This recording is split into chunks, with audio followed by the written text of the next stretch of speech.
مر الزمان تألقا وأضاء للدنيا طريقا مشرقا وهدى من الرحمن يهدينا به للصالحات وللمكارم والتقى هذا كتاب الله أعذب منهل أنعم به من مورد لمن استقى قد صار.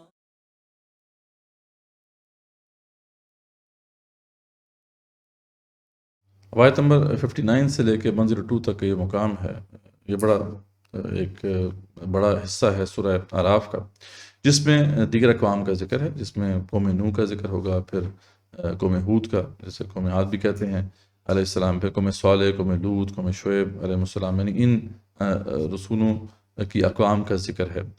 اور اس کے بعد پھر ہم دیکھیں گے قوم فرعون کا بھی ذکر ہے، لیکن آیت نمبر 102 تک جو ہے قوم شعیب علیہ السلام تک کے حالات ہیں جن کو پیش کیا گیا ہے، اور ان کے جرائم پر ان کو تباہ کیا جانا واضح کیا گیا ہے۔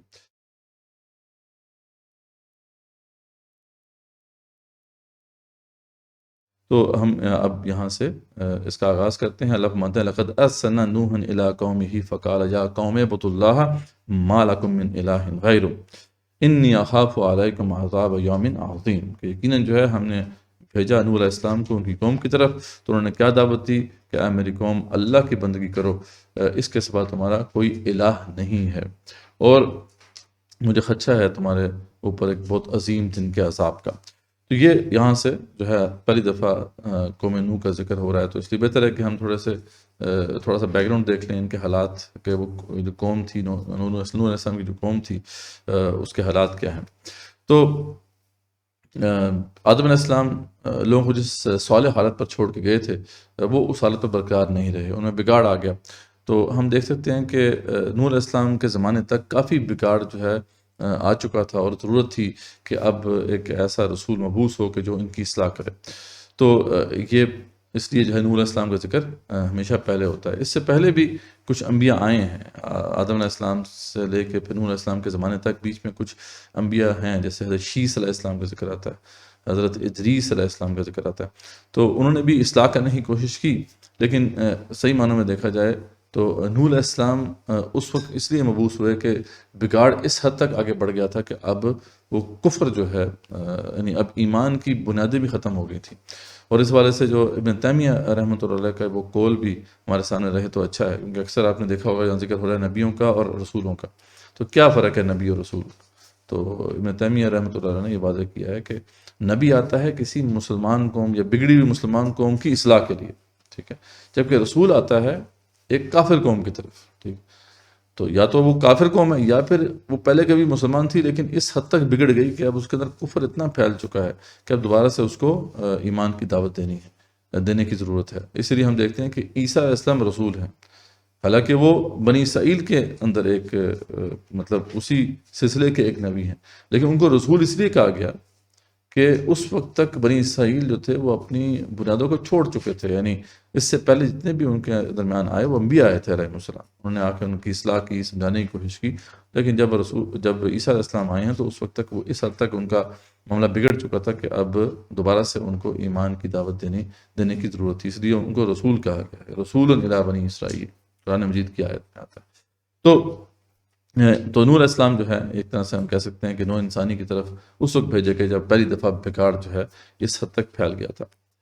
بائبل میں ان کا جو علاقہ ہے عراق بتایا گیا ہے، عراق کے ایک علاقے میں وہ مبعوث ہوئے، اور دنیا کے تقریباً ہر صحیفے میں ان کا ذکر ہے۔ اس کی وجہ یہی ہے کہ وہ طوفان نوح جس کا ذکر آگے آئے گا، اس کے بعد پھر وہی لوگ بچ گئے تھے جو نوح علیہ السلام کے ساتھ کشتی میں سوار تھے، تو اس لیے جو بھی وہاں سے پھر گئے ہیں، جہاں جہاں پہ بھی پھیلی ہے نوع انسانی، تو یہ واقعہ پھر اپنے ساتھ لے کر گئے ہیں۔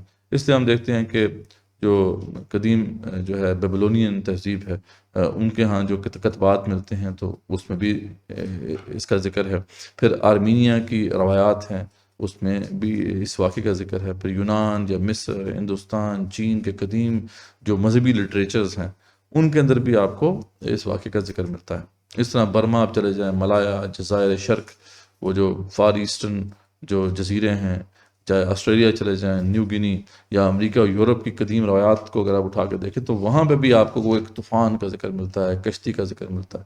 تو جہاں جب بھی نو انسانی گئی وہ اس واقعے کو اپنے ساتھ لے کے گئے. اور یہ ظاہری بات ہے کہ فیکٹ ہے جس کا آگے ہم دیکھیں گے، اس کا باقاعدہ اب ثبوت بھی ہے، اور قرآن نے ہی اس کی طرف اشارہ کیا ہے. وہ انشاءاللہ جب مقام آئے گا تو ہم اس کو تفصیل سے کھولیں گے. تو یہ جو قوم تھی وہ اللہ کے وجود کی منکر نہیں تھی، لیکن یہ ہے کہ اللہ کے ساتھ انہوں نے دوسروں کو شریک ٹھہرایا ہوا تھا. یعنی پہلی دفعہ آپ سمجھ سکتے ہیں کہ نو انسانی میں شرک جو ہے وہ سرایت کر گیا تھا، اور اس کی اصلاح کے لیے نوح علیہ السلام کو بھیجا گیا تھا. تو انہوں نے وہی دعوت دی جیسا کہ ذکر ہوا ہے آیت میں کہ اللہ کی بندگی کرو، اس کے سوا تمہارا کوئی الہ نہیں. ٹھیک ہے. اور یہاں پہ بہتر ہے کہ ہم الہ کو بھی سمجھ لیں، الہ کون ہوتا ہے. کیونکہ آج کا جو ماحول ہے، جس سوسائٹی میں ہم رہ رہے ہیں، وہاں پہ الہ کا صحیح مفہوم وہ سامنے نہیں ہے. تو الہ وہ ہوتا ہے کہ جس کی پرستش کی جائے، یہ ایک جنرل مفہوم ہے جو عام لوگ جانتا ہے، عام شخص جانتا ہے. لیکن الہ اس سے بڑھ کر بھی ہوتا ہے. الہ وہ ہوتا ہے جس پہ سب سے زیادہ رلائی کیا جائے. الہ وہ ہوتا ہے جس سے سب سے زیادہ جو ہے مانگا جائے، جس کو حاجت روا مانا جائے، مشکل کشا مانا جائے.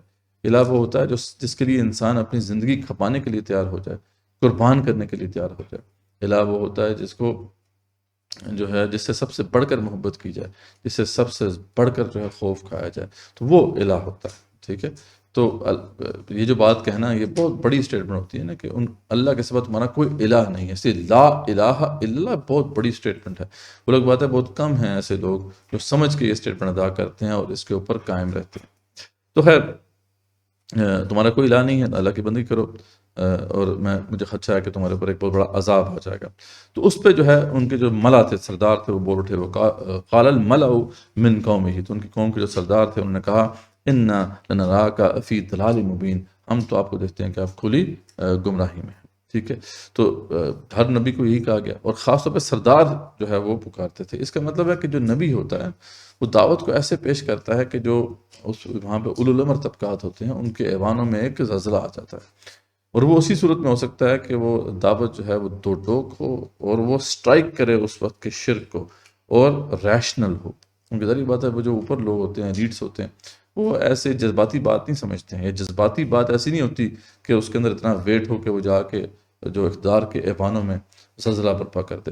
تو یہ ہمیشہ ہر نبی اور رسول جو ہے وہ دعوت کو جو ہے ریشنل بنیادوں پہ پیش کرتا ہے، وہ مسلمہ بنیادوں پہ اس کو پیش کرتا ہے، وہ بودھی بنیادیں نہیں ہوتی ہیں اس کی. تو خیر سرداروں نے کہا کہ ہم تو آپ کو کھلی گمراہی میں دیکھتے ہیں. جواب میں وہ کہتے رہے کہ میں گمراہ نہیں ہوں بلکہ اللہ کا رسول ہوں. کفار کا اس پہ تعجب ہوتا ہے کہ ہم جیسا ہی انسان ہمیں رسول کیسے بن گیا. ٹھیک ہے. تو یہ ہر تقریباً رسول کے ساتھ جو کنورسیشن ہوئی ہے وہ اس طرح کی ہوئی ہے. اس کے بعد اللہ فرماتے ہیں فَكَذَّبُوهُ فَأَنجَيْنَاهُ وَالَّذِينَ مَعَهُ فِي الْفُلْكِ. تو وہ لوگ ان کی تکذیب بھی کرتے رہے، یہاں تک کہ پھر ہم نے نوح علیہ السلام کو اور جو بھی ان کے ساتھ کشتی میں سوار ہو گئے ان کو بچا لیا. وَأَغْرَقْنَا الَّذِينَ كَذَّبُوا بِآيَاتِنَا، اور ان کو ہم نے غرق کر دیا کہ جو ہماری آیات کو جھٹلاتے تھے. إِنَّهُمْ كَانُوا قَوْمٌ عَمِينَ، کہ بے شک جو ہے یہ وہ لوگ ہیں کہ جو اندھے ہو رہے تھے. تو یہاں پہ قوم نوح کا جو ہے واقعہ انکلوڈ ہوتا ہے. اب ہم آگے دیکھتے ہیں کہ قوم ہود کا واقعہ کس طریقے سے پیش کرتے ہیں.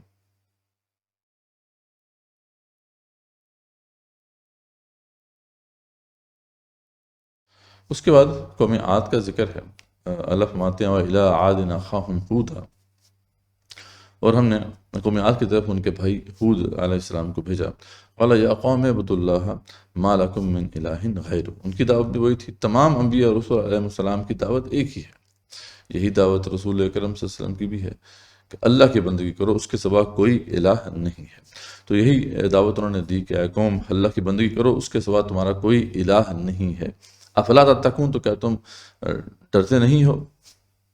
قال الملأ الذین کفروا، اور جیسا کہ پہلے ہم نے دیکھا تھا کہ جب بھی انبیاء رسول علیہ السلام دعوت دیتے ہیں تو پھر جو سردار ہیں، وہاں کی جو رولنگ ایلیٹ ہے، وہ چلا اٹھتے ہیں، یعنی وہ پھر اس کو رسپونڈ کرتے ہیں. اس کی وجہ یہ ہوتی ہے کہ انبیاء رسول اللہ علیہ وسلم کی دعوت جو ہے وہ پینیٹریٹ کرتی ہے رولنگ ایلیٹ کے اندر بھی، اور جو بھی جو انٹیلیجنسیا ہوتی ہے کسی بھی سوسائٹی کی. تو یہاں پہ بھی وہی معاملہ ہوا کہ جو سردار تھے انہوں نے یہ کہا کہ قال الملأ الذین کفروا من قومه انا لنراک فی سفاہۃ، کہ ہم تو دیکھتے ہیں کہ تم جو ہے تمہارے اندر عقل نہیں ہے، اور وَإِنَّ لَنَظُنُّكَ مِنَ الْكَاذِبِينَ، اور ہمیں تو شدید اس پہ گمان ہے کہ تم جو ہے جھوٹوں میں سے ہو، ٹھیک ہے۔ تو اس طریقے سے انہوں نے ان کی دعوت کو جو ہے انکاؤنٹر کیا۔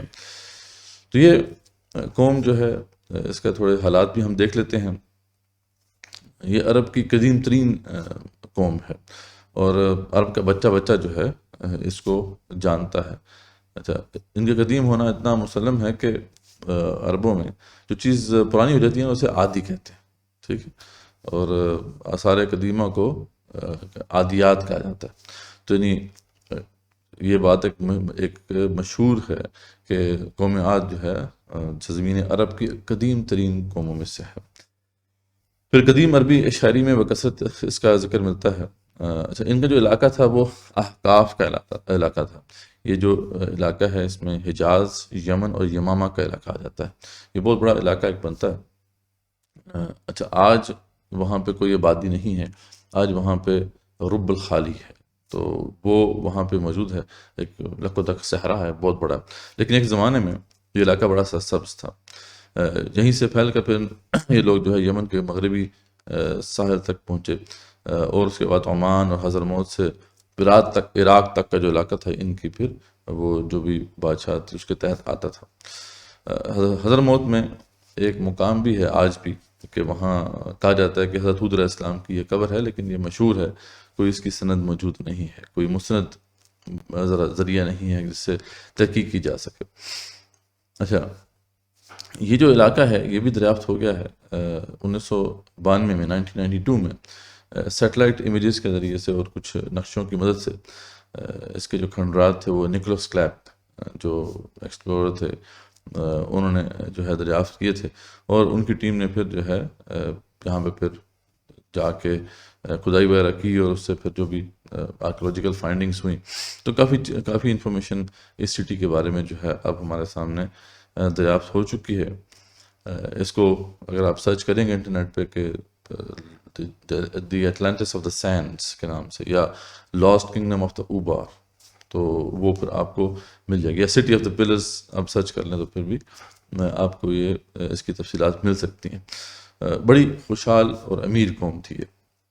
اچھا، ان کی جو بے پناہ دولت تھی اس کی اصل وجہ فرینکنسنس کا ایک ہرب تھا جو خوشبو وغیرہ میں استعمال ہوتا تھا، تو اس زمانے میں اس کی بڑی ویلیو تھی، یعنی سونے سے زیادہ مہنگا یہ بکتا تھا، تو اس وجہ سے پھر یہ بہت جو ہے امیر قوم بن گئی تھی۔ دوسری بڑی صفت اس قوم کی یہ تھی کہ اللہ تعالیٰ نے ان کو قد کاٹ بہت دیے تھے، ٹھیک ہے۔ اب 70 ہاتھ کہا جاتا ہے کہ جتنے بڑے تھے، مطلب اب امیجن کریں کہ جب ان کو ختم کیا گیا تو قرآن مجید خود یہ کہتا ہے کہ یہ ایسے پڑے ہوتے ہیں جیسے کھجور کے تنے پڑے ہوتے ہیں۔ کھجور کے تنے کتنے بڑے بڑے ہوتے ہیں، تو اللہ تعالیٰ نے ان کو بڑی جسامت عطا کی تھی۔ اچھا، تو یہ ایک مختصر سی جو ہے ان کی رضاعت ہے۔ تو اللہ تعالیٰ فرماتے ہیں کہ ان کی طرف حود علیہ السلام کو بھیجا، انہوں نے وہی دعوت دی کہ اللہ کی بندگی کرو، اور جو سردار تھے انہوں نے پھر اس طریقے سے رسپونڈ کیا کہ ہم تو تمہیں احمق دیکھتے ہیں اور ہمارا شدید گمان ہے کہ تم جھوٹے ہو۔ اس کے بعد جو ہے جو حود علیہ السلام ہیں ان کو جواب دیتے ہیں کہ میں احمق نہیں، اللہ کا رسول ہوں اور تمہارا خیر خواہ ہوں، اور تمہیں تعجب اس بات پر ہے، تعجب جو ہے تمہیں اس بات پر ہوا کہ تم جیسے ہی ایک رسول تم میں مبعوث ہو گیا، اللہ کی نعمتوں کو یاد کرو، وہ کہتے ہیں، اور کہا کہ اس نے تمہیں بڑی جسامت دی ہے، بڑی حکومت دی ہے، یہ اللہ تعالیٰ کی نعمتیں ہیں، ان کو یاد کرو اور جو حق ہے اس کو قبول کرو۔ جواب یہ ملا کہ کیسے اللہ کی بندگی کریں اور آباء و اجداد کے طریقے کو چھوڑ دیں، کان پک گئے، بس اب آخر عذاب لے ہی آئیں۔ تو اس طرح انہوں نے بات کی۔ اس کے بعد اللہ فرماتے ہیں قال قد وقع علیکم من ربکم رجس وغضب، تو انہوں نے فرمایا کہ بس اب تم پر جو ہے اللہ کی طرف سے عذاب اور غضب بس آیا ہی چاہتا ہے۔ اتجادلوننی فی اسماء سمیتموها انتم وآباؤکم ما نزل اللہ بہا من سلطان، کہ تم مجھ سے جھگڑتے ہو کچھ ناموں کے بارے میں جو تم نے اور تمہارے آباء و اجداد نے گھڑ لیے ہیں، جن کے اوپر اللہ تعالیٰ نے کوئی دلیل نازل نہیں کی۔ دیکھیں وہی ہم بات کر رہے تھے کہ جتنے بھی انبیاء رسول اللہ علیہ السلام ہیں ان کی دعوت ریشنل ہوتی ہے، وہ بلائنڈ فیتھ کی طرف دعوت نہیں دے رہے ہوتے ہیں، بلکہ وہ چیلنج کرتے ہیں اپنی قوم کو کہ دیکھو جس عقیدے پر تم ہو اس کی کوئی بنیاد نہیں ہے، جن بتوں کو تم پوج رہے ہو، یہ نام ہی تو ہیں جو تم لوگوں نے اور تمہارے آبا و اجداد نے گھڑ لیے ہیں، کوئی دلیل تو تمہارے پاس نہیں ہے۔ تو فانتظروا انی معکم من المنتظرین، تو تم انتظار کرو اور جو ہے ہم بھی تمہارے ساتھ انتظار کرنے والے ہیں۔ فانجیناہ والذین معہ، تو اللہ فرماتے ہیں کہ ہم نے ہود علیہ السلام کو بچا لیا اور جو بھی ان کے ساتھ تھے، برحمت منا، اپنی رحمت سے، اور وقطعنا دابر الذین کذبوا بآیاتنا، اور ہم نے جو ہے اس کی جڑ کاٹ کے رکھ دی اس قوم کی جو کہ ہماری آیات کو جھٹلاتی تھی، وما کانوا مؤمنین، اور وہ مومنوں میں سے نہ ہوئے۔ اب انشاءاللہ ہم قوم صالح علیہ السلام یا قوم سمود کے حالات کو دیکھیں گے۔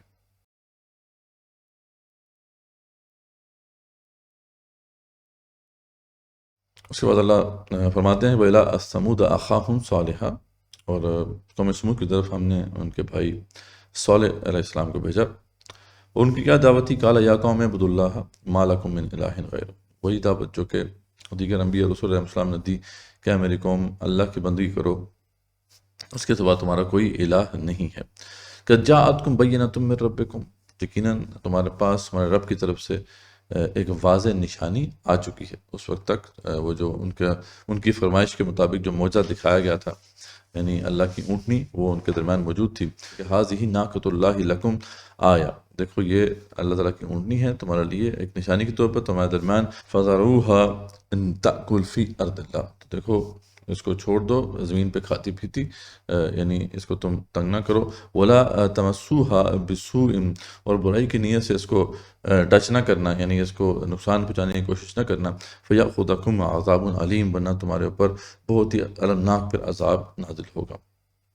تو یہ جو قوم ہے اس کے تھوڑے سے حالات بھی ہم دیکھ لیتے ہیں، بیک گراؤنڈ دیکھ لیتے ہیں تھوڑا سا۔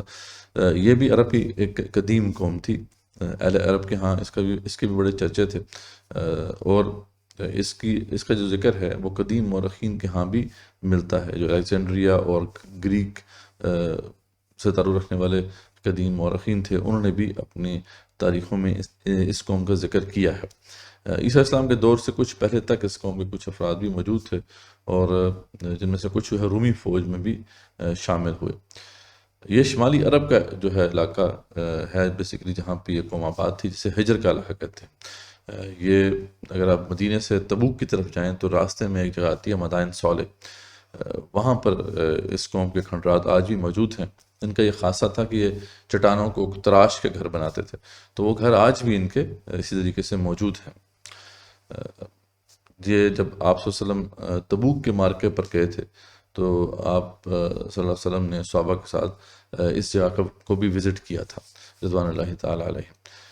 جب آپ وہاں پہ پہنچے تو آپ کیونکہ صحابہ نے قرآن مجید میں اس قوم کا ذکر پایا تھا تو وہ بڑے خوش ہوئے، بڑے امیوز ہونا شروع ہو گئے، کیونکہ جیسے سائٹ سینگ انسان کوئی کر رہا ہوتا ہے، تو اس طریقے سے نا انہوں نے چیزیں دیکھنا شروع کر دی۔ ویسے تو آپ صلی اللہ علیہ وسلم نے شروع میں کئی چیزوں کی نشاندہی کی کہ دیکھو یہ کنواں ہے جہاں سے اللہ کی اونٹنی پانی پیتی تھی۔ جب آپ صلی اللہ علیہ وسلم نے ہدایت دی کہ یہیں سے پانی پیو، پھر ایک پہاڑی جو ہے ایک درے کا بھی ایک آپ صلی اللہ علیہ وسلم نے اس کی طرف اشارہ کیا کہ یہاں سے جو ہے وہ اونٹنی پانی پینے کے لیے نکلتی تھی۔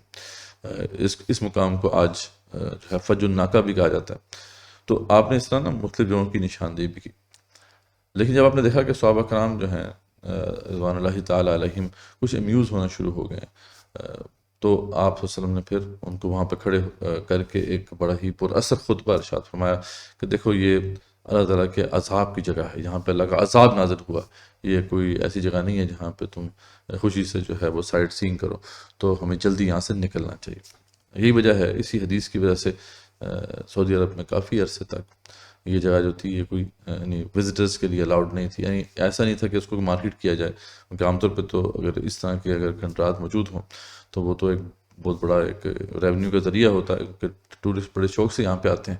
جیسے جارڈن والوں نے کیا ہے، وہ پیٹرا کا جو علاقہ ہے وہ پورا انہوں نے ایک مطلب بڑی زبردست قسم کی ٹورسٹ سائٹ بنائی ہوئی ہے، تو سعودی عرب جو ہے اس میں یہ چیز نہیں تھی، لیکن اب تو خیر بڑی تبدیلیاں وہاں پہ رونما ہو رہی ہیں، تو آپ سنا ہے کہ یہ انہوں نے بھی اس کو ایک ٹورسٹ سائٹ بنا ہی دیا ہے۔ خیر تو یہ سارا معاملہ ہے۔ اب اللہ تعالیٰ جو ارشاد فرما رہے ہیں کہ قوم سمود کی طرف جب صالح علیہ السلام کو بھیجا تو انہوں نے اللہ کی بندگی کی طرف دعوت دی، اور واضح طور پر ان کو وارن کر دیا کہ دیکھو اللہ کی اونٹنی کو نہ چھیڑنا۔ اچھا، اللہ کی نعمت کو یاد کرو۔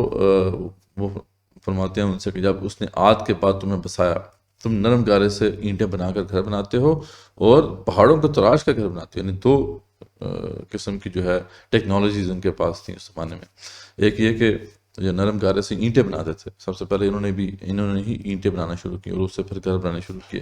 اور دوسری بڑی جو ٹیکنالوجی تھی جس سے آج تک جو ہے انسان حیران ہے کہ پہاڑوں کو تراش کے یہ گھر بناتے تھے۔ وہ کیسے تراشتے تھے یہ اللہ ہی جانتا ہے، ٹھیک ہے، کیا ٹیکنالوجی ان کے پاس تھی۔ تو سرداروں نے عام لوگوں سے کہا کہ تمہیں یقین ہے کہ سارے اللہ کی طرف سے بھیجے گئے، ٹھیک ہے، یعنی عام لوگوں کو جو ہے ان کے سرداروں نے یہ کہا۔ تو انہوں نے جب کہا کہ جی ہمیں تو یقین ہے، تو سرداروں نے پھر جواب دیا کہ ہمیں تو یقین نہیں آتا، ٹھیک ہے۔ اس کے بعد اللہ فرماتے ہیں کہ فاقر الناقہ، تو انہوں نے جو ناکا تھی یعنی اونٹنی تھی اس کو قتل کر دیا، اسے مار ڈالا۔ اب آتاؤ عن امر ربہم، اور ان کا جو رب تھا ان سے سرکشی کر دی اس کے حکم سے۔ وقالوا یا صالح ائتنا بما تعدنا ان کنت من المرسلین، اور بلکہ جو ہے اتنے سرکش ہو گئے تھے کہ انہوں نے رسول سے کہا وقت کہ اے صالح علیہ السلام کہ آپ ہمارے اوپر جو آپ وعدہ کرتے ہیں نا کہ عذاب آ جائے گا تو عذاب لے ہی آئیں اگر واقعی آپ رسولوں میں سے ہیں علیہ السلام۔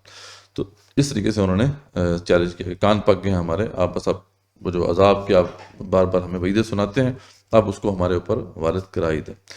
فَأَخَذَتْهُمُ الرَّجْفَةُ، اللہ فرماتے ہیں کہ بس ان کو ایک زجرے نے آ پکڑا۔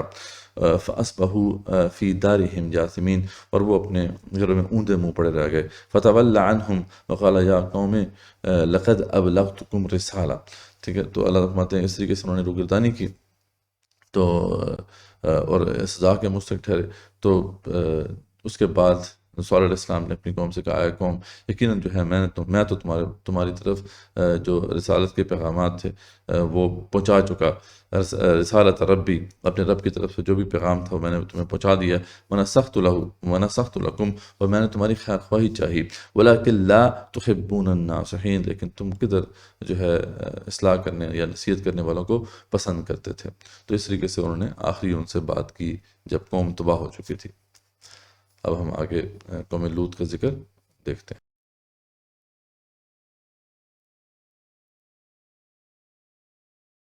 اس کے بعد اللہ فرماتے ہیں کہ وَلُوطًا إِذْ قَالَ لِقَوْمِهِ أَتَأْتُونَ الْفَاحِشَةَ مَا سَبَقَكُم بِهَا مِنْ أَحَدٍ مِنَ الْعَالَمِينَ، کہ اور لوط علیہ السلام جو تھے ان کو بھیجا قوم کی طرف، تو انہوں نے کہا کہ جب کہ وہ اپنی قوم سے یہ کہہ رہے تھے کہ دیکھو تم ایسا فحش کام کرتے ہو جو تم سے پہلے پورے جہان میں کسی نے بھی نہیں کیا، ٹھیک ہے۔ وہ کیا تھا؟ انکم لتأتون الرجال شہوۃ من دون النساء، تم عورتوں کو چھوڑ کر مردوں سے شہوت رانی کرتے ہو۔ بل انتم قوم مسرفون، بل تم بالکل جو ایسی قوم ہو جو حد سے بڑی ہوئی ہو۔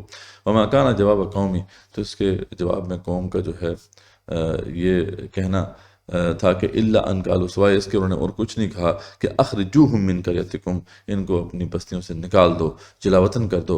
انہم اناس یتطہرون، یہ تو بڑے پاک صاف لوگ ہیں نا جی، یہ تو بہت پاک صاف لوگ ہیں، ان کا ہم گندوں میں کیا کام، تو نکالو یہاں سے۔ تو یہ قوم لوط تھی، اس کے کچھ حالات ہم دیکھ لیتے ہیں۔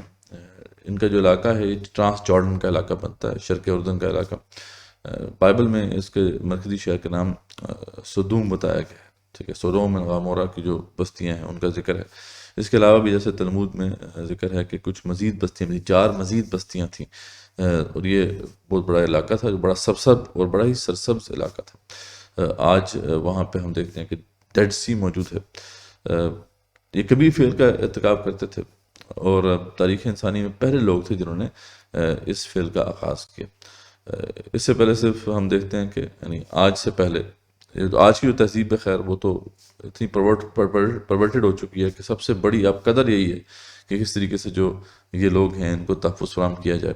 یعنی وہ ویسٹرن لیڈر کہ جو گے اور لیسبین میرجز کو جو ہے وہ اگر لیگلائز کر دیتا ہے تو اس کو ہیرو سمجھا جاتا ہے ویسٹ کے اندر۔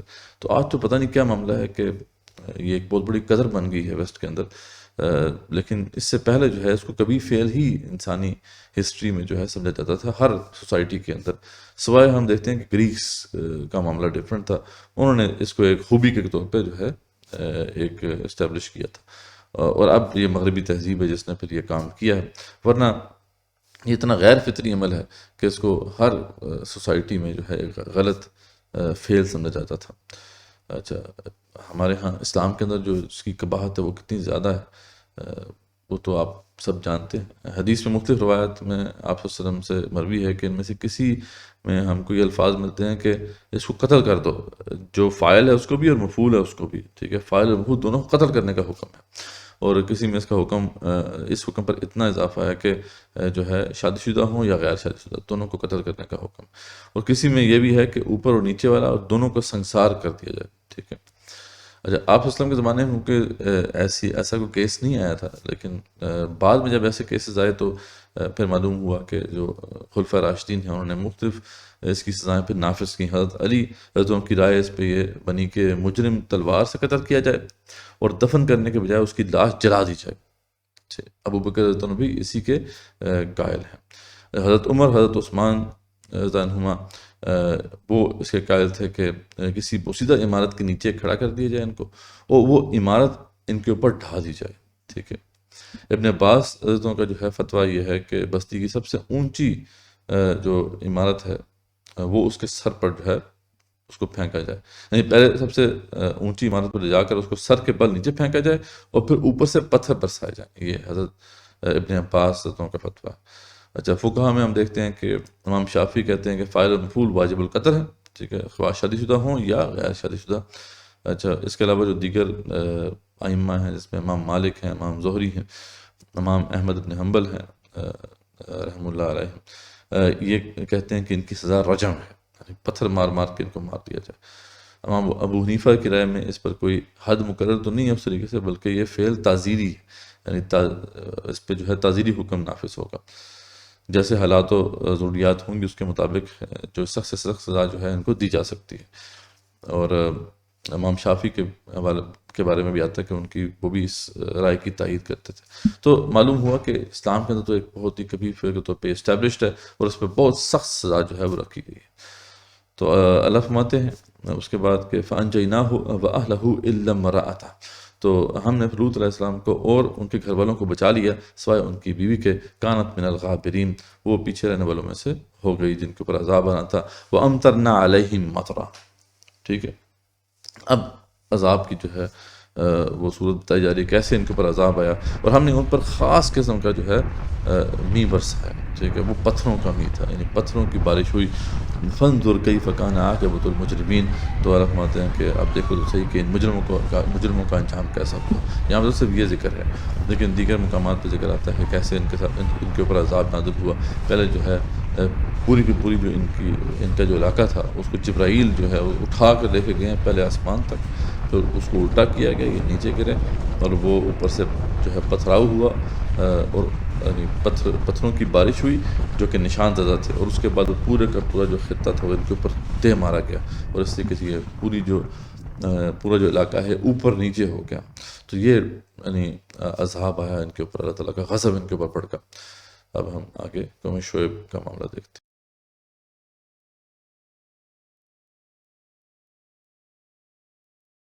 اس کے بعد اللہ فرماتے ہیں وَإِلَىٰ مَدْيَنَ أَخَاهُمْ شُعَيْبًا، اور ہم نے مدین کی طرف ان کے بھائی شعیب علیہ السلام کو بھیجا۔ قَالَ يَا قَوْمِ اعْبُدُوا اللَّهَ مَا لَكُم مِّنْ إِلَٰهٍ غَيْرُهُ، ان کی بھی یہی دعوت تھی کہ اے قوم اللہ کی بندگی کرو، اس کے سوا تمہارا کوئی الہ نہیں ہے۔ قَدْ جَاءَتْكُمْ بَيِّنَةٌ مِّن رَّبِّكُمْ، لیکن تمہارے پاس تمہارے رب کی طرف سے واضح نشانی آ چکی ہے۔ اب یہ نشانی کیا تھی؟ قرآن میں اس کے بارے میں کچھ انفارمیشن ہمیں نہیں ملتی ہے، نہ کچھ صحیح حدیث میں ملتی ہے، لیکن جیسے کہ قوم سمود کی طرف ایک نشانی اللہ نے بھیجی تھی، اس قوم کی طرف کو بھی واقعی کوئی نشانی بھیجی ہوگی جس کا ذکر نہیں کیا گیا۔ فَأَوْفُوا الْكَيْلَ وَالْمِيزَانَ وَلَا تَبْخَسُوا النَّاسَ أَشْيَاءَهُمْ، تو ساتھ ایک اور انسٹرکشن بھی انہوں نے دی کہ دیکھو یعنی بس تم ناپ اور تول کو پورا کرو، اور لوگوں کو ان کی چیزیں کم کر کے مت دو، ٹھیک ہے۔ وَلَا تُفْسِدُوا فِي الْأَرْضِ بَعْدَ إِصْلَاحِهَا، اور زمین میں فساد مت مچاؤ اس کے بعد کہ اس کی اصلاح ہو چکی ہے۔ ذالکم خیر لکم، یہ تمہارے لیے بہتر ہے، ان کنتم مؤمنین، اگر تم ایمان والے ہو تو قوم شعیب جو ہے ان کے کچھ حالات بھی ہم دیکھ لیتے ہیں۔ ان کا جو علاقہ ہے حجاز کے جو شمال مغرب کا جو علاقہ ہے، یعنی جو نارتھ ویسٹ ایریا ہے، اس سے لے کے فلسطین کے جنوب تک، یعنی یہ جو ہے ایک بڑا علاقہ تھا ان کا، یعنی جہاں پہ آج تبوک کا علاقہ ہے اس کے آس پاس ہی یہ ان کا علاقہ موجود تھا۔ قدیم شاہراہوں کے سنگم پر یہ آباد تھے، اس لیے یہ بڑی ایک تجارت پیشہ قوم تھی، اس لیے مشہور، یعنی اس لحاظ سے مشہور بھی تھی کہ ہر جو آنے والا تھا وہ یہاں پہ اس کا وزٹ ہوتا تھا۔ یہ جو قدیم شاہراہیں ہیں، جو ٹریڈ روٹ سے انہیں کہا جاتا ہے، یہ یمن سے پہلے مکہ کی طرف یہ ایک روٹ آتا تھا، اور پھر ینبوع سے ہوتے ہوئے یہ شام کی طرف جاتا تھا۔ اچھا، اور دوسرا جو روٹ تھا وہ عراق سے مصر کی طرف جاتا تھا۔ تو یہ دو بڑی جو ہے وہ شاہراہیں تھیں، تجارتی شاہراہیں یا ٹریڈ روٹس تھے، جن کے سنگم پر بھی، ان کے بالکل جنکشن پر یہ قوم آباد تھی، اس لیے ان کو نیچرلی اللہ تعالیٰ نے ایسی جگہ دی تھی کہ تجارت جو ہے اس سے یہ بہترین جو ہے فائدہ حاصل کر سکتے تھے، اس لیے بہت امیر قوم تھی۔ اچھا، ان کے اگر اوریجنز دیکھیں تو یہ مدیان بن ابراہیم کی اولاد میں سے تھے۔ یہ ابراہیم علیہ السلام کی جو تیسری بیوی تھیں کتورہ، ان سے ان کے بیٹے پیدا ہوئے تھے، مدین یا مدیان جن کا نام ہے، ادھر سے ہی جو ہے وہ لفظ پڑھتے پڑھتے پھر مدین ہو گیا، تو یہ اصل میں وہ مدیان نام تھا ان کا۔ تو مدیان بن ابراہیم کی اولاد سے تھے، تو بعد میں اصحاب مدیان کہلاتے کہلاتے اصحاب مدین پھر کہلائے جانے لگے۔ ان میں دو برائیاں تھیں، شرک بھی تھا ان کے اندر، اور پھر ناپ تول میں کمی کیا کرتے تھے، یعنی کرپشن بہت زیادہ ہو چکی تھی سوسائٹی میں۔ تو اللہ تعالیٰ نے ان کی طرف شعیب علیہ السلام کو بھیجا، انہوں نے دعوت دی کہ اللہ کی بندی کرو، اس کے بعد تمہارا کوئی الہ نہیں ہے، اور ناپ تول میں کمی مت کرو، اور لوگوں کو چیزیں کم کر کے مت دو، اور فساد مت مچاؤ۔ یہ فساد بھی مچایا کرتے تھے، سڑکوں پر ایمان والوں کو دھمکانے اور لوٹنے کے لیے بیٹھ جایا کرتے تھے، تو یعنی یہ بھی ان کے اندر معاملہ تھا۔ تو اللہ کی نعمت کو یاد کرو اور تباہ ہونے والوں سے عبرت حاصل کرو۔ سرداروں کا جواب یہ آیا کہ ہمارے طریقے پر آؤ، ورنہ ہم نکال دیں گے تمہیں، ہم بے دخل کر دیں گے تمہیں، ہم حق کو سمجھ کر اس سے پیچھے نہیں ہٹ سکتے۔ اس کا جواب دیا شعیب علیہ السلام نے، دیکھو ہم تو حق کو سمجھ گئے ہیں، اس سے پیچھے ہم نہیں ہٹ سکتے۔ اللہ سے دعا ہے کہ ہمارے اور قوم کے دوران فیصلہ کر دے۔ تو آخرکار شعیب علیہ السلام تنگ آ کے انہوں نے پھر یہ کہا کہ اللہ تعالیٰ سے کہ بس آپ فیصلہ فرما دیں، ہمارے درمیان ہے۔ وقال الملأ الذین کفروا، تو اس پر جو ہے جو سردار تھے انہوں نے کہا، کفر کے سرداروں نے، کہ من قوم ہی، جو ان کی قوم میں سے تھے، لئن اتبعتم شعیبا، کہ اگر تم نے جو ہے شعیب کی اتباع کی، ٹھیک ہے، تمہیں شعیب کے راستے پہ تم چلے، تو بے شک تم انکم اذا لخاسرون، تو بہت تم جو ہے وہ نقصان اٹھاؤ گے۔ اب انہوں نے یا تو دھمکی دی کہ ہم تمہیں نقصان سے دوچار کریں گے، یعنی جو لوگ ان کے پیچھے چل رہے تھے، شعیب علیہ السلام کی بات مان رہے تھے، تو ان کو انہوں نے دھمکی دی، یا ان کو ایسے ڈرایا کہ تم خسارے میں پڑ جاؤ گے، کیونکہ یہ کوئی مناسب بات تو کر نہیں رہے۔ تو فغزتہم الرجفۃ فاصبحوا فی دارہم جاثمین، تو پھر ان کو بھی ایک سزرے نے آ پکڑا، اور وہ اپنے گھروں میں ایسے ہو گئے جیسے اوندا منہ پڑے ہوتے ہیں، یعنی بجھ کے رہ گئے۔ الذین کذبوا شعیبا، بے شک جو ہے شعیب اسلام کی تکذیب کی تھی، ان کی یہ حالت ہوئی کہ کأن لم یغنوا فیہا، کہ جیسے ان کے گھروں میں کبھی وہ بسے ہی نہ تھے، ایسا اللہ تعالیٰ نے ان کو تباہ کر کے رکھ دیا۔ الذین کذبوا شعیبا، یقیناً جو ہے انہوں نے شعیب علیہ السلام کی نافرمانی کی، یعنی ان کو جھٹلایا، تو کانوا هم الخاسرین، تو پھر وہی جو ہے وہ ان لوگوں میں ہو گئے جو خسارے والوں میں ہوتے ہیں۔ تو یہ وہ قوم تھی جو پھر تباہ ہو گئی۔ اور اس کے بعد اب آگے قوم فرعون کا ذکر آئے گا۔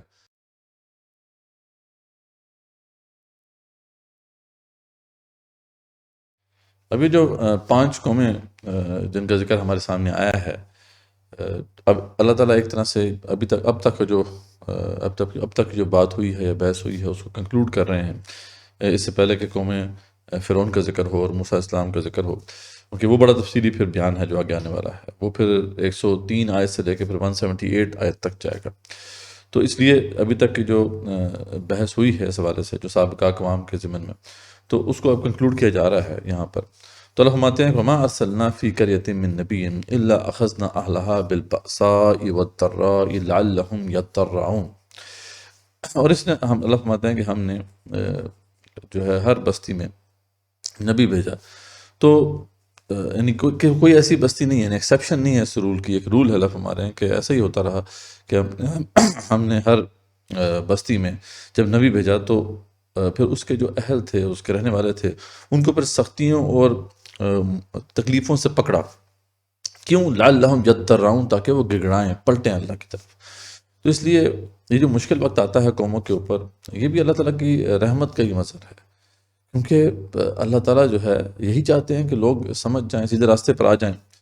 تو یہ بعض اوقات جو ہے یہ اس کا فائدہ ہوتا ہے، کیونکہ انسان کی سائیکالوجی ایسی ہے نا کہ وہ سختی سے زیادہ مطلب وہ سمجھتا ہے. جب اس کے اوپر کوئی مشکل پڑتی ہے تو اس وقت زیادہ اللہ یاد آتا ہے، رب زیادہ یاد آتا ہے.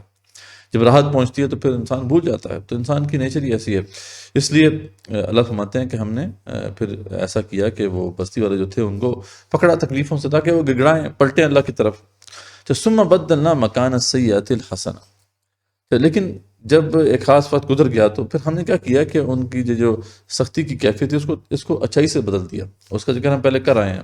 یہ لا ہم نے بڑی تفصیل سے دیکھا تھا اس سے پہلے کہ جب اللہ تعالیٰ کسی قوم کو دعا کرنے کا فیصلہ کر لیتے ہیں تو اللہ تعالیٰ پھر اس کے اوپر ہر قسم کے دروازے جو ہیں وہ کھول دیتے ہیں. یعنی رزق کے دروازے ان کے اوپر کھل جاتے ہیں. ٹھیک ہے، فتحت ابواب کل شیء، ٹھیک ہے، الفاظ آئے تھے نا سورہ نام میں کہ ہر قسم کے دروازے جو ہے ان کے لیے کھول دیے جاتے ہیں. ٹھیک ہے، اس کا مقصد کیا ہوتا ہے؟ مقصد یہ ہوتا ہے کہ وہ اچھی طریقے سے پھر اس میں اترا جائیں اور غرق ہو جائیں اس راحت کے اندر، یہاں تک کہ اچانک پھر اللہ تعالیٰ کا عذاب آئے اور پوری کی پوری قوم جو ہے ان سے ختم کر دیا جائے. تو یہاں پہ اسی اصول کو اللہ تعالیٰ دوبارہ ہمارے سامنے رکھ رہے ہیں کہ ثم بدلنا مکان السیئۃ الحسنہ. تو پھر ہم نے کیا کیا کہ بدل دیا یہ جو سختی کی کیفیت تھی اس کو اچھائی کی کیفیت سے. حتی عفوا وقالوا قد مس آباءنا الضراء والسراء فاخذناهم بغتة وهم لا يشعرون. تو یہاں تک کہ وہ بھول گئے، یعنی وہ جو لوگ تھے اس جو بھی ان کو راحت پہنچی تھی اس کے اندر وہ اپنی اصل حقیقت کو بھول گئے اور انہوں نے یہ کہنا شروع کر دیا کہ اس طرح کی جو مشکلات ہیں اور اس کے بعد پھر راحتیں ہیں یہ تو ہمارے آباء و اجداد کو بھی پیش آتی رہی ہیں. تو یعنی وہ یہ نہیں سمجھ پائے کہ اب ان کے خاتمے کا وقت قریب ہے. اس بات کو وہ بھول گئے اور کیا ہوا پھر اللہ فرماتے ہیں کہ ہم نے اچانک ان کو پکڑا کہ اس طریقے سے کہ ان کو شعور بھی نہیں تھا. تو اس طرح ہم نے ان بستیوں کو تباہ کر دیا. تو وہی بات ہم نے پہلے بھی واضح کی تھی کہ اگر کوئی قوم جس کا تعلق کسی دین سے ہے، وہ دین جو اللہ تعالیٰ نے دیا ہے، تو پھر اس کا یہ فرض ہوتا ہے، اس کی ذمہ داری ہوتی ہے کہ اب اللہ کے احکامات کو نافذ کرے. اگر وہ اللہ کے احکامات کو نافذ کرے گی وہ قوم تو پھر اللہ تعالیٰ کے رزق کے دروازے کھلیں گے اس کے لیے. لیکن اگر وہ اللہ کے احکامات کو نافذ نہیں کر رہی قوم، پھر بھی اس کے لیے رزق کے دروازے کھل گئے ہیں اور مزے ہو گئے ہیں، تو پھر اس کا مطلب ہے کہ اس کو کنسرنڈ ہو جانا چاہیے کہ اچانک پھر اس کا مطلب ہے کہ اب اس کا کسی بھی وقت خاتمہ ہو سکتا ہے. اور اس کی بڑی مثالیں آج ہمارے سامنے بھی موجود ہیں.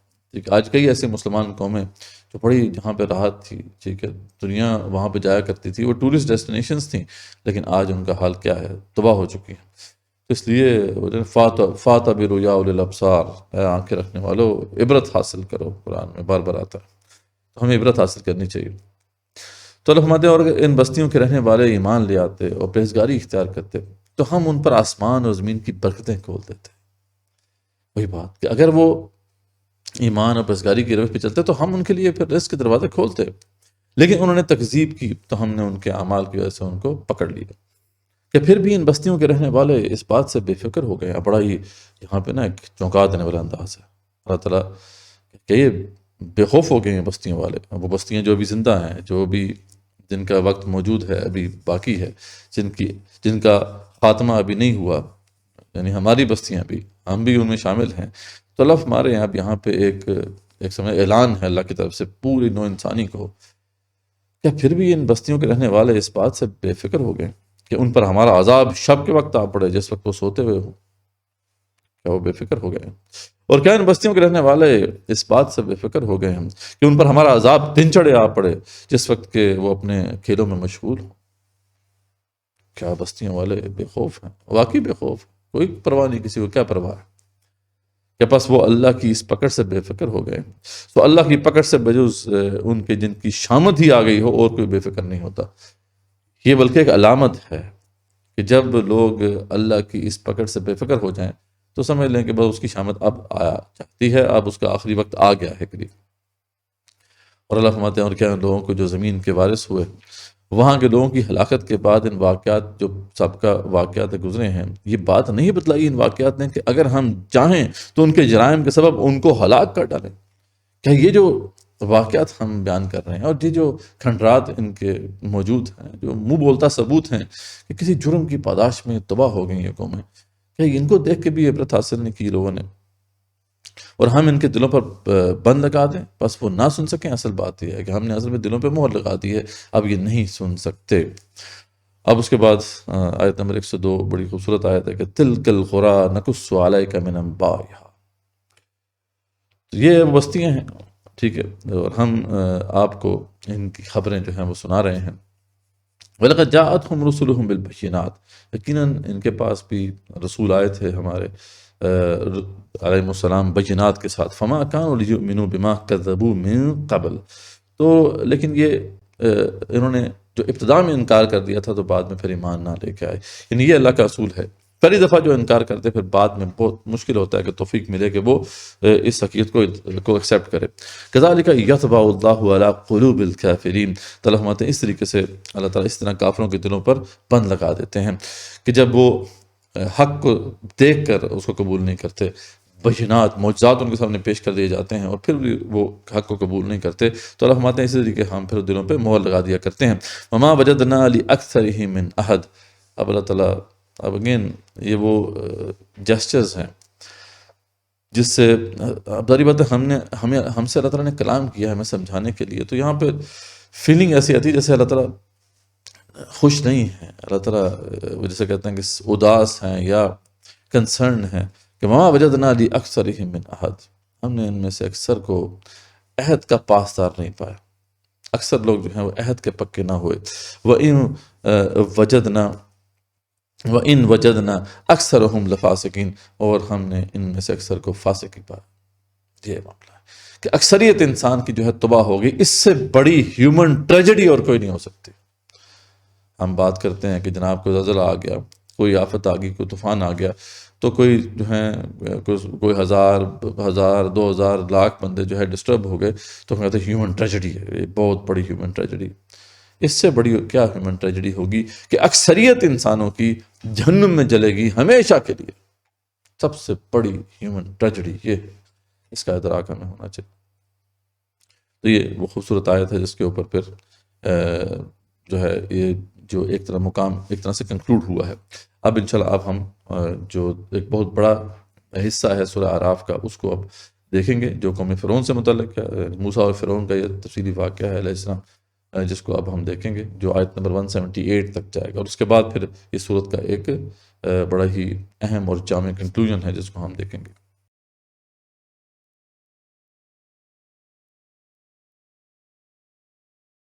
اب ہم آیت نمبر 103 سے لے کے جو 178 تک یہ مقام ہے اس کو دیکھیں گے، اور یہ بڑا تفصیلی مقام ہے جس میں قصہ موسیٰ و فرعون جو ہے بڑی تفصیل سے آیا ہے علیہ السلام۔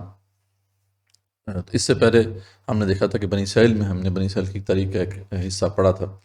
یہاں پہ بنی اسرائیل کا جو اکاؤنٹ ہے وہ اس لیے آیا ہے کہ ہجرت قریب ہے، اور ابھی آپ صلی اللہ علیہ وسلم نے جب ہجرت کرنی ہے تو اس کے بعد آپ کا پالا پڑنے والا تھا یہود کے 3 بڑے قبائل کے ساتھ، یعنی بنو نذیر، بنو قینقاع اور بنو قریظہ، یہ 3 بڑے قبائل تھے جو مدینے کے اندر اور اطراف میں آباد تھے۔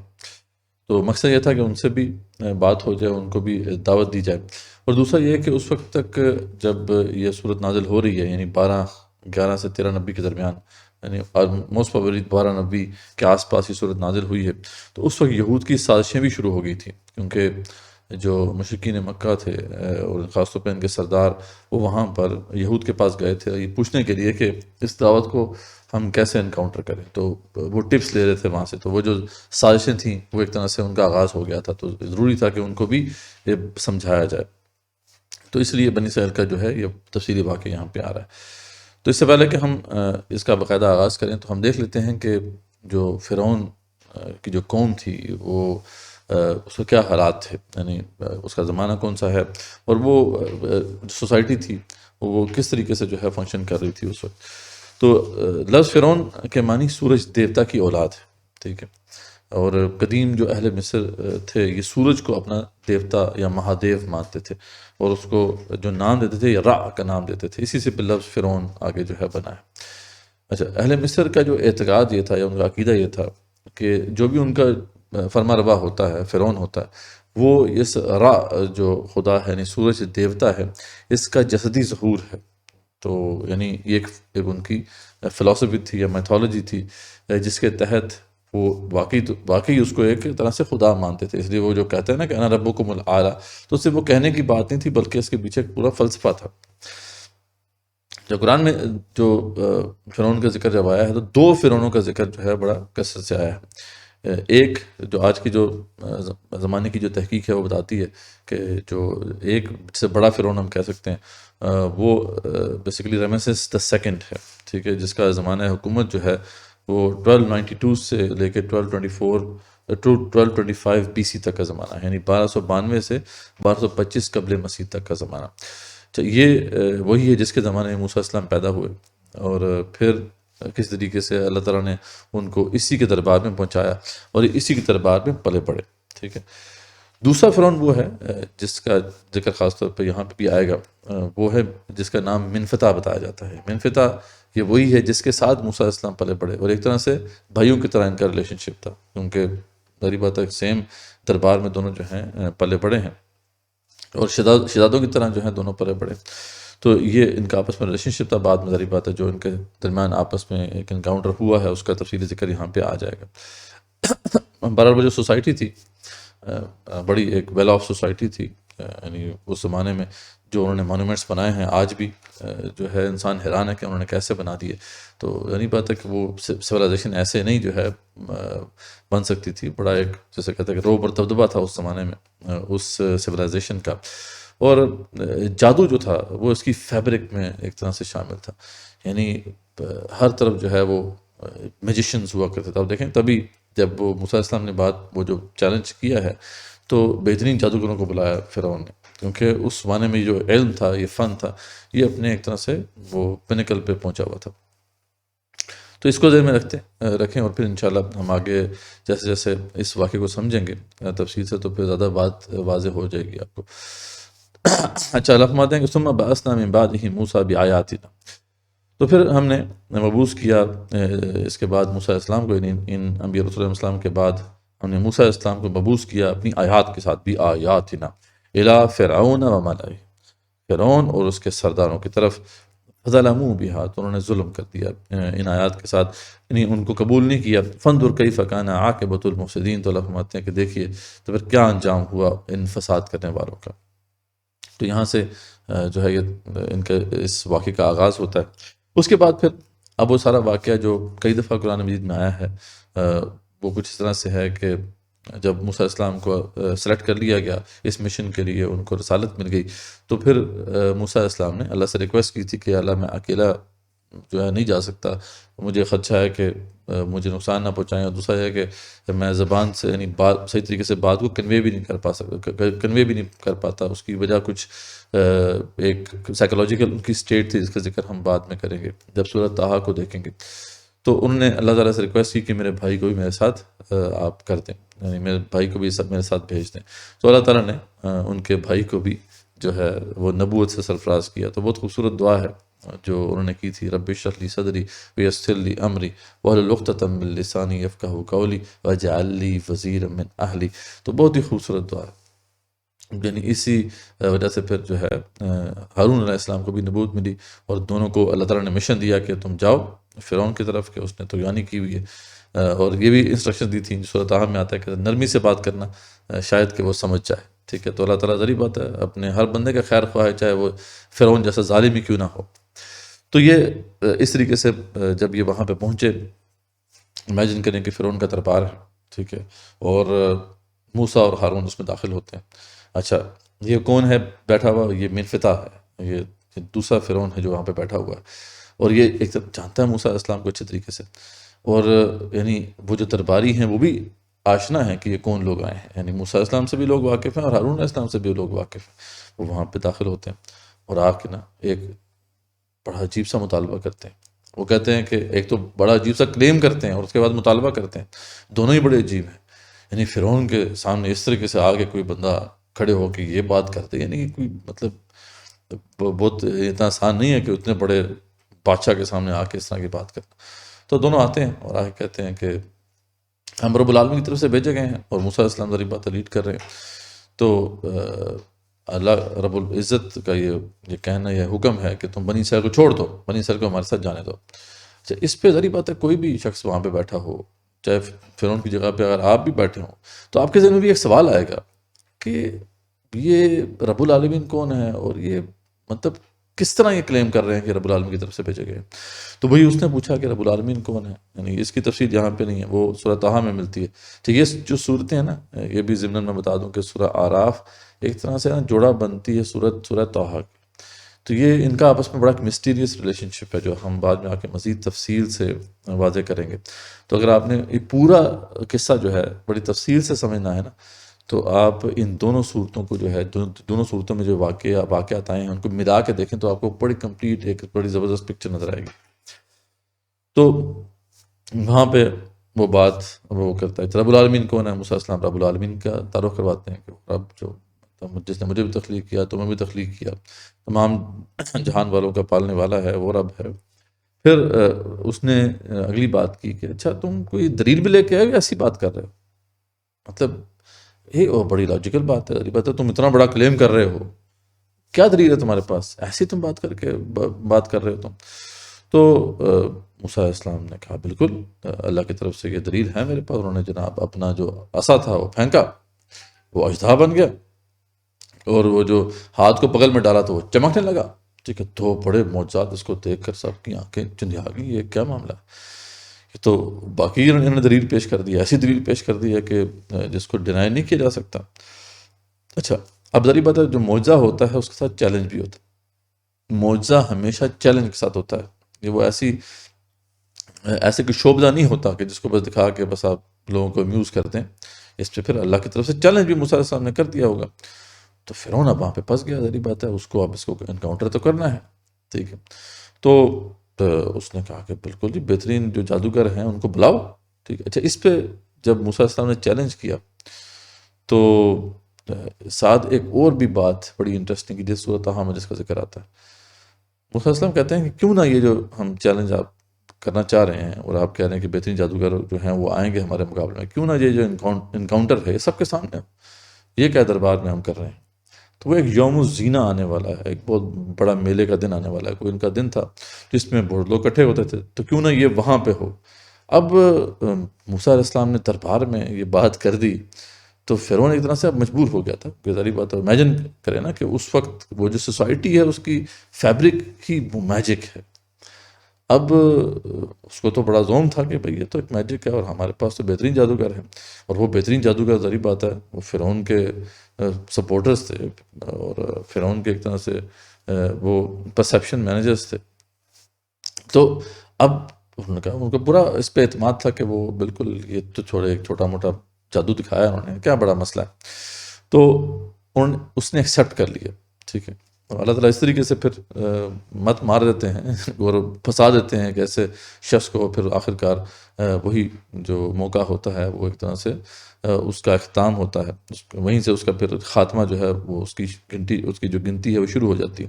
تو یہ اس طریقے سے ہوا کہ اس کو پھر ایکسیپٹ کرنا پڑا. اس نے ایکسیپٹ کیا، ٹھیک ہے جی اس دن یہ معاملہ ہوگا. یہاں پر بہترین جادوگر جو ہے اس نے بلائے. اب روایت میں آتا ہے کہ کچھ لوگ کہتے ہیں کہ 3000 تھے، کچھ لوگ اس سے زیادہ نمبر بتاتے ہیں. بہرحال ایک بڑی تعداد میں جو ہے جو بیسٹ میجیشنز تھے اس زمانے میں فرعون نے جو ہے ان کو کال کیا. اچھا، وہ میجیشنز جو ہیں وہ آئے تو انہوں نے کہا فرعون سے کہ جی ہمیں کچھ ملے گا بھی یا مطلب فری میں کام کرا رہے ہو. تو فرعون نے کہا کہ بالکل تم یہ کرو، تم تو میرے قریبی ہو جاؤ گے، بڑے میرے منظور نظر بن جاؤ گے، فکر نہ کرو، بس تم یہ مار کا جیت کے دکھاؤ. اچھا، اب اس کے بعد کیا معاملہ ہوا کہ وہ دن آ گیا اور ایک طرف موسیٰ اور ہارون تھے، دوسری طرف جو ہے جادوگر تھے، میجیشنز تھے، اور آپ امیجن کریں کہ لوگوں کا جمع غفیر موجود ہے، فرعون اس کے درباری بھی موجود ہیں، اور وہاں پر جناب اب جو ہے وہ اسٹیج سیٹ ہو گیا ہے. جادوگر سامنے آتے ہیں. اچھا، جادوگر ان سے پوچھتے ہیں موسیٰ علیہ السلام سے کہ آپ پہلے پھینکیں گے یا ہم پھینکیں؟ تو موسیٰ علیہ السلام کہتے ہیں کہ تم پھینکو. ٹھیک. اب انہوں نے جو بھی پھینکا ہے، جو بھی وہاں پہ رسیاں تھیں یا وہ عصا پھینکے تھے یا جو بھی تھا، بہت بڑا جو ہے انہوں نے میجک دکھایا ہے. یعنی یہاں تک کہ اللہ تعالیٰ بھی اس کو سحر عظیم کہتے ہیں. ٹھیک ہے، بہت بڑا جادو انہوں نے دکھایا. یہاں تک کہ موسیٰ علیہ السلام بھی پریشان ہو گئے اور اندر ہی اندر خوف کھانے لگے. لیکن اللہ تعالیٰ نے ان کو تسلی دی. موسیٰ علیہ السلام آپ جو ہے لا تخف انک انت الاعلی، آج آپ ہی جو ہے وہ غالب رہیں گے، آپ پھینکیں جو آپ کے پاس ہے. موسیٰ علیہ السلام نے اپنے اس عصا کو پھینکا، وہ اژدہا بنا، اور اس نے جو بھی وہ جو انہوں نے رسیاں وغیرہ پھینکی تھیں ان کو نگل دیا. اور وہ جب جادوگروں نے وہ منظر دیکھا، پورے لوگ مبہوت ہو کے رہ گئے. جادوگروں کے اوپر تو ایسا سختہ طاری ہوا کہ بے اختیار اس وقت سجدے میں گر گئے. اب جسٹ امیجن کہ اس سے پہلے وہ یہ کہہ رہے تھے فرعون کو کہ اگر ہم جیت گئے تو ہمیں کچھ ملے گا یا نہیں ملے گا، لیکن اب یہ معاملہ کیا ہوا کہ وہ سجدے میں گر گئے. اب اس کے بعد کیا ہوا اس کو ہم دیکھتے ہیں کہ اللہ تعالیٰ کیسے اس واقعے کو ایکسپلین کرتے ہیں. تو اللہ فرماتے ہیں وَأَوْحَيْنَا إِلَىٰ مُوسَىٰ أَنْ أَلْقِ عَصَاكَ فَإِذَا هِيَ تَلْقَفُ مَا يَفِكُونَ. تو اللہ فرماتے ہیں کہ جب موسیٰ علیہ السلام جو ہے ان کی طرف ہم نے وحی کی کہ آپ اپنا عصا پھینکیے، تو اس نے موسیٰ علیہ السلام نے عصا پھینکنا تھا کہ وہ اس نے جو بھی انہوں نے ڈالا تھا اس کو وہ نکل گیا. ٹھیک ہے. فَوَقَعَ الْحَقُّ وَبَطَلَ مَا كَانُوا يَعْمَلُونَ. تو اس وقت حق واقع ہو گیا اور جو بھی باطل انہوں نے گھڑا تھا وہ سب جاتا رہا. یعنی یہ بہت امپورٹنٹ پوائنٹ ہے جس کو سمجھنا ہے ہم نے یہاں پر، کہ جب حق اسٹیبلش ہو جاتا ہے تو اس کے بعد کیسے جو حق کو ایکسیپٹ کرنے والے ہیں ان کے لیے مسئلہ نہیں ہوتا، وہ ایکسیپٹ کر لیتے ہیں. جس نے نہیں ماننا اس نے نہیں ماننا، لیکن اس کے بعد کوئی جواز نہیں رہتا انکار کرنے کا. تو اللہ فرماتے ہیں وہاں حق واقع ہو گیا. اچھا، اب وہاں پہ جو جادوگر تھے ان کے اوپر تو براہ راست یہ حق واقع ہوا، کیونکہ وہ تو اس فیلڈ کے ایکسپرٹ تھے جس میں یہ معجزہ دکھایا جا رہا تھا. ٹھیک ہے، بالکل ایسے ہی معاملہ جب ہم کہتے ہیں نا کہ جب قرآن مجید کا معجزہ پیش کیا گیا، وہ تو فصاحت و بلاغت کے حوالے سے معجزہ ہے نا قرآن مجید. تو اس وقت سامنے جو تھے وہ لوگ موجود تھے کہ جو فصاحت و بلاغت میں اپنے پنیکل پر تھے. صحابہ کرام کا جو معاملہ تھا، یہ اس وقت کی سوسائٹی تھی، اس کا حال یہ تھا کہ عام بکریاں چرانے والا جو ہے وہ فی البدی شعر کہہ لیتا تھا. یہ ایک عام شخص کا حال تھا. تو جیسے امیجن کہ وہاں کے جو بہترین شعراء تھے ان کا حال کیا ہوگا، بہترین جو خطبہ یا ادبا تھے ان کا حال کیا ہوگا. تو جب قرآن کا چیلنج آیا سامنے کہ بھئی اس جیسی ایک صورت بنا کے لاؤ، تو پھر اب ان کے لیے تو براہ راست والا معاملہ تھا نا ان ایکسپرٹس کے لیے. لیکن ہر بندہ ایکسپرٹ تو نہیں ہوتا. تو یہ حق پھر اسٹیبلش کیسے ہوا؟ تو دیکھیں حق اسٹیبلش دو طریقے سے ہوتا ہے. ایک تو یہ حق اسٹیبلش ہوتا ہے ڈائریکٹلی براہ راست ان کے لیے جو ایکسپرٹس ہوتے ہیں اس فیلڈ میں، اس معجزے کے حوالے سے جو ایکسپرٹس ہوتے ہیں نا ان کو تو براہ راست معلوم ہوتا ہے، جیسا کہ یہاں پر جادوگروں کا معاملہ تھا، بالکل براہ راست انہوں نے اس کا ادراک کر لیا. لیکن جو لوگ اس فیلڈ کے ایکسپرٹ نہیں ہوتے تو وہ یہ دیکھ لیتے ہیں کہ چیلنج پورا نہیں ہو سکا، چیلنج کا پورا نہ ہو سکنا ان کے لیے دلیل بن جاتا ہے. تو یہی معاملہ یہاں پہ سامنے آیا کہ حق واقع ہو گیا اور جو بھی باطل انہوں نے بنایا تھا وہ جاتا رہا. فغلبوا هنالك وانقلبوا صاغرین. تو اللہ فرماتے ہیں بس وہ لوگ اس موقع پر ہار گئے اور خوب ذلیل ہو کر رہے. اور وَأُلْقِيَ السَّحَرَةُ السَّاجِدِينَ. اور جو جادوگر تھے وہ سجدے میں گر گئے. یہ بڑا اہم معاملہ ہے کہ اس سے ایک لمحے پہلے تو وہ کافر تھے، بلکہ فرعون سے کہہ رہے تھے کہ اگر ہم جیتتے ہیں تو کچھ ملے گا کہ نہیں ملے گا. لیکن ایک ہی لمحے بعد یہ کیا ماجرا ہوا کہ وہ انہوں نے ایمان قبول کر لیا. اور ایمان بھی کوئی نارمل سا چھوٹا موٹا ایمان قبول نہیں کیا ہے. کیا ذکر آ رہا ہے؟ قالوا آمنا برب العالمین. انہوں نے کہا ہم تو اپنے رب العالمین جو ہیں ان پہ ایمان لے آئے. ربی موسیٰ و ہارون، وہ رب جو موسیٰ و ہارون علیہ السلام کا رب ہے. قال فرعون آمنتم بہ قبل ان آذن لکم. تم میری اجازت کے بغیر ان کے اوپر جو ہے ایمان لے کر آ رہے ہو.